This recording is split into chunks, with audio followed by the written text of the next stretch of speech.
Namaku Andi, dan ini adalah kisahku.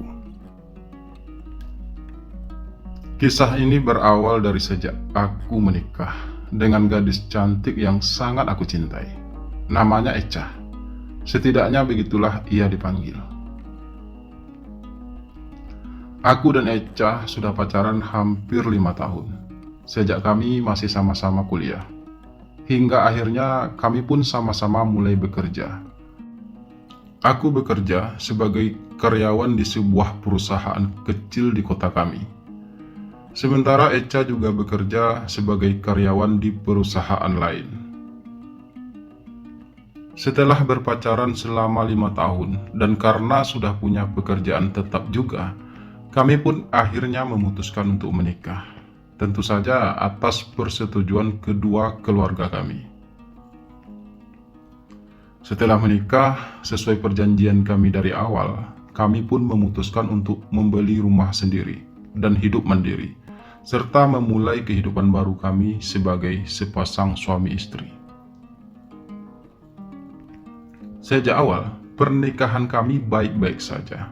Bahkan kami sangat bahagia menjalani hari-hari kami bersama.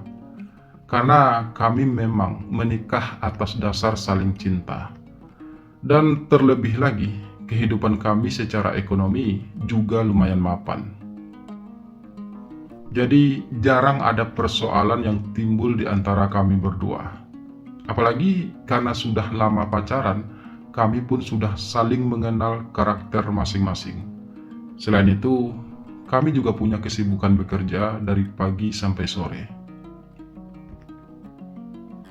Namun setelah lebih dari 3 tahun menikah, kami belum juga dikaruniai anak. Padahal kami sudah sepakat untuk tidak menunda punya anak. Kami ingin sekali segera punya anak. Tapi kenyataannya, sekuat apapun kami berusaha, tetap saja sampai saat ini, istriku belum juga hamil. Hal itu pun cukup menarik perhatian dari semua keluarga besar kami, terutama kedua orang tua kami. Mereka tentu saja sangat ingin punya keturunan dari kami. Apalagi Echa merupakan anak pertama dalam keluarganya, sementara 2 adik laki-lakinya belum menikah. Aku sendiri merupakan anak tunggal, yang membuat kedua orang tuaku sangat berharap aku segera punya anak. Hal itu sering mereka sampaikan saat ada acara kumpul keluarga. Aku juga sudah sering membahas hal tersebut dengan Echa. Aku pun mulai merasa ada yang salah dengan kami. Aku bahkan pernah membujuk Echa untuk memeriksakan diri ke dokter ahli. Tapi sampai saat itu, Echa masih menolak. Ia masih berharap ia akan segera hamil.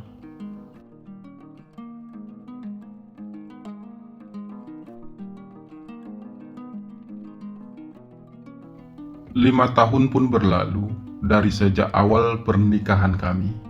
Namun Echa tak kunjung jua memperlihatkan tanda-tanda kehamilan. Hal itu membuat aku mulai merasa sedikit putus asa. Harapanku untuk segera punya keturunan sepertinya mulai menipis. Hingga akhirnya aku pun berhasil membujuk Echa untuk memeriksakan diri ke dokter. Kami pun sama-sama menemui dokter ahli yang merupakan salah seorang dokter kenalan dekat keluarga kami. Hasilnya akan keluar 2 atau 3 hari ke depan. Nanti akan kami hubungi. Jelas sang dokter saat kami berdua sudah menjalani pemeriksaan. Dengan hasil yang masih penuh tanda tanya tersebut, kami pun kembali pulang ke rumah. Perasaanku sendiri menjadi tak karuan. Teringat kembali dalam pikiranku tentang perdebatanku dengan Echa saat aku berusaha membujuknya untuk menemui dokter. Kalau seandainya nanti hasilnya salah satu dari kita ada yang tidak sehat atau divonis mandul, apa Mas siap menghadapi kenyataan tersebut? Tanya istriku waktu itu. Ya, mungkin aku gak bakal pernah siap, Ca. Tapi setidaknya kita sudah tahu penyebabnya dan mungkin akan ada cara untuk bisa mengatasinya. Balasku pelan. Ya udah, terserah Mas aja, balas istriku akhirnya pasrah. Dan begitulah, setelah 5 tahun menikah tanpa keturunan, kami pun akhirnya memutuskan untuk memeriksakan diri ke dokter.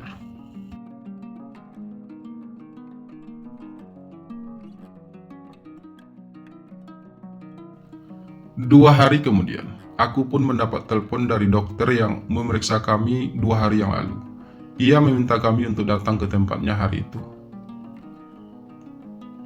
Tapi aku ada meeting penting hari ini mas, aku nggak bisa ikut ke dokter. Mas aja ya yang ke sana, pinta istriku saat aku menyampaikan hal tersebut padanya. Baiklah, kataku. Nanti aku kabari hasilnya ya, lanjutku.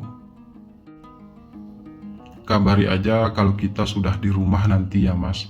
Jangan saat kerja, takutnya nanti malah mengganggu pekerjaan kita. Balas istriku kemudian. Dan dengan perasaan tak karuan, aku pun segera melarikan mobilku menuju tempat praktek dokter tersebut sendirian. Sesampai di sana, sang dokter pun menyambut kedatanganku dengan penuh keramahan. Dan setelah berbincang basa-basi, dokter itu pun memberikan hasilnya padaku. Aku sempat terguncang melihat hasil pemeriksaan tersebut. Aku benar-benar tidak percaya. Namun dokter itu berusaha meyakinkanku bahwa itu adalah hasil yang maksimal dan tak perlu lagi diragukan. Aku tidak bisa terima hal tersebut. Karena itu, aku pun meminta sang dokter untuk mengubah hasilnya.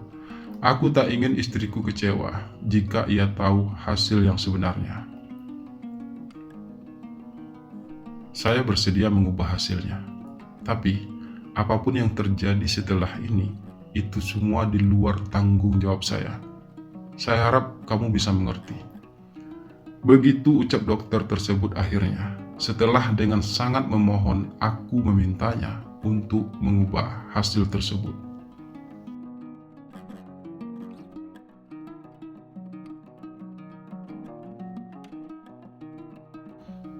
Saat itu jam 7 malam.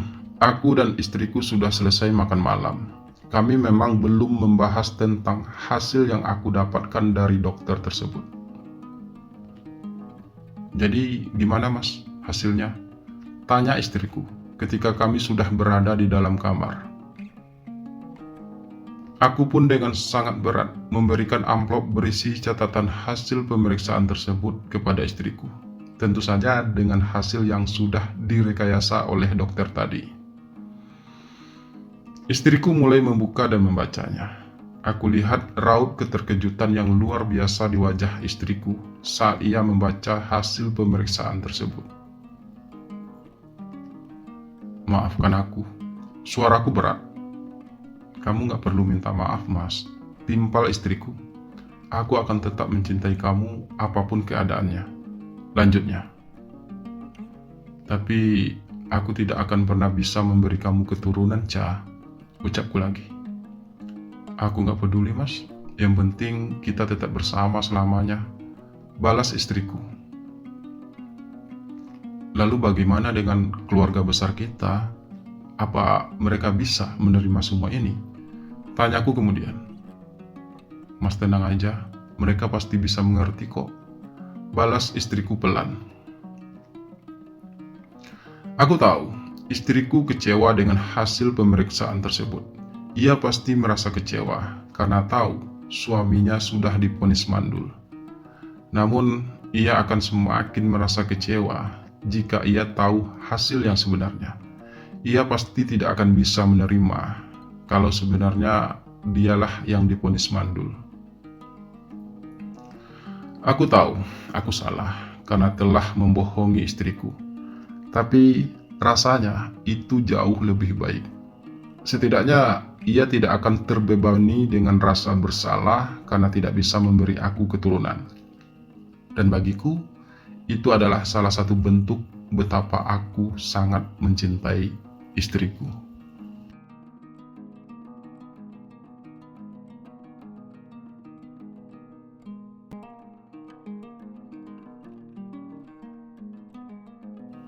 Sejak mengetahui hasil tersebut, keadaan rumah tangga kami tiba-tiba saja berubah. Istriku sudah mulai berubah. Ia jadi sering lembur kerja, bahkan juga sering mengadakan meeting di luar kota. Ia jadi jarang berada di rumah. Sejujurnya, aku kecewa dengan perubahan istriku tersebut.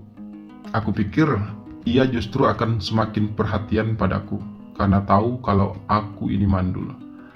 Tapi yang terjadi justru sebaliknya. Ia semakin menjauh dariku. Hari-hari berlalu tanpa ada warna lagi dalam kehidupan rumah tangga kami. Tidak ada lagi suasana romantis yang tercipta di antara kami berdua. Bahkan, kami hampir kehilangan komunikasi di antara kami. Istriku selalu mencari cara untuk menghindar dariku. Sampai akhirnya, ia pun meminta aku untuk menceraikannya. Karena aku mandul, tanyaku penuh emosi saat permintaan cerai ia sampaikan padaku malam itu. Salah satunya, dan lagi pula, aku sudah tidak punya rasa apa-apa lagi sama kamu, Mas. Jadi lebih baik kita berpisah saja, daripada kita terus bertahan dan hanya menyiksa diri. Balas istriku. Aku hanya bisa terdiam pada akhirnya.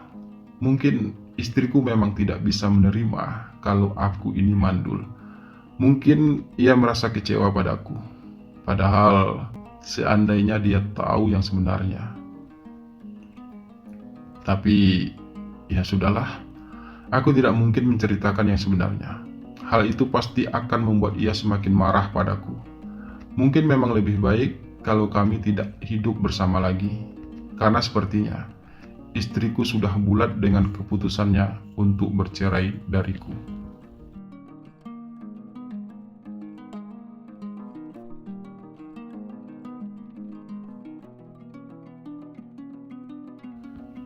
Lima bulan berlalu setelah proses perceraian kami. Aku kembali ke rumah orang tuaku. Echa juga. Kami sepakat untuk menjual rumah kami dan membagi harta gono gini lainnya. Keputusan kami tentu saja membuat kecewa kedua orang tua kami, terutama orang tuaku, meski mereka tidak pernah tahu alasan yang sebenarnya. Dan setelah 5 bulan bercerai, tiba-tiba aku mendapat kabar kalau Echa, mantan istriku tersebut, memutuskan untuk pindah kerja ke luar negeri, ke Jerman tepatnya. Hal itu aku ketahui dari salah seorang sahabat Echa. Kamu yakin? Tanyaku melalui telepon genggam kepada Mita yang merupakan sahabat dekat Echa tersebut. Iya, Di, bahkan Echa titip pesan padaku dan harus aku sampaikan sama kamu. Balas Mita di seberang sana. Pesan apa? Tanyaku sedikit penasaran. Mungkin lebih baik kalau kita bertemu saja langsung, Di, karena rasanya nggak mungkin aku menyampaikan hal ini melalui telepon. Balas Mita lagi. Oke, kapan? Di mana? Tanyaku kemudian. Mita pun menyebutkan waktu dan tempat pertemuan kami, lalu segera ia menutup teleponnya. Terus terang aku pun merasa penasaran dengan pesan yang dititipkan Echa melalui Mita, sahabatnya tersebut. Mengapa Echa tidak menyampaikannya langsung padaku? Tanyaku membatin. Meskipun memang sejak sidang perceraian kami, aku dan Echa hampir tidak pernah berkomunikasi lagi. Bahkan nomorku saja mungkin sudah diblokirnya.